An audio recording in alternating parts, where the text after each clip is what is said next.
आज के हमारे इस वीडियो में हम आपके लिए सफला एकादशी की व्रत कथा लेकर आए हैं। एक समय की बात है जब महाराज युधिष्ठिर भगवान श्री कृष्ण से अत्यंत महत्वपूर्ण प्रश्न पूछते हैं।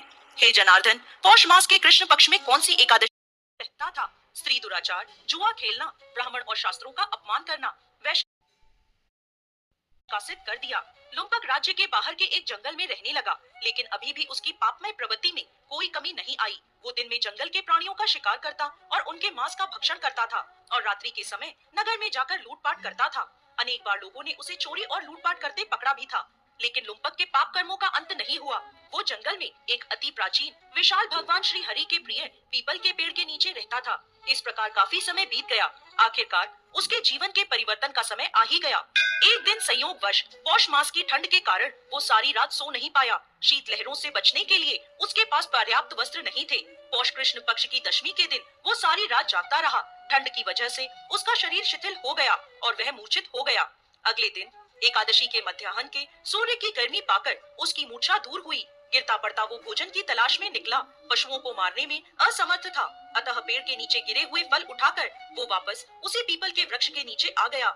उस समय तक सूर्यास्त हो चुका था। इस असहाय स्थिति में अपने पूर्व जन्म के कर्मों के कारण उसने भगवान नारायण को याद किया और कहने लगा, हे प्रभु, मेरी क्या स्थिति हो गई है? अब यह फल आप ही को अर्पण है। इन फलों से आप ही तृप्त हो जाइए। उस रात्रि भी ठंड के कारण वो सारी रात जागता रहा और भगवान का स्मरण करता रहा। इस प्रकार अनजाने में उसका एकादशी के व्रत का पालन हो गया।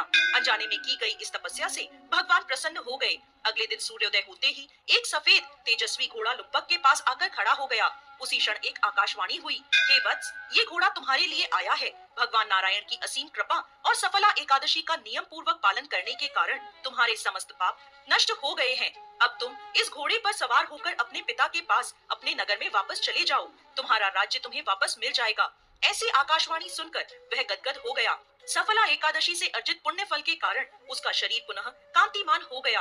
उसी क्षण वो अपने राज्य को वापस आया और अपने पिता से क्षमा याचना करने लगा और उन्हें सारा वृत्तांत कह सुनाया। उसके पिता ने जब उसे समस्त सद्गुणों से युक्त देखा तो वह अत्यंत प्रसन्न हुए और लुम्पक को राज्य का कार्यभार संभलाकर वो वन को तपस्या के लिए चले गए। इस प्रकार लुम्पक ने अपने राजकुमार होने के सभी दायित्वों को निभाया। अपने पिता के पद चिन्हों का अनुसरण करते हुए वो अपने देह को त्यागने के बाद वैकुंठ लोक को प्राप्त हुआ। कथा समाप्त करते हुए भगवान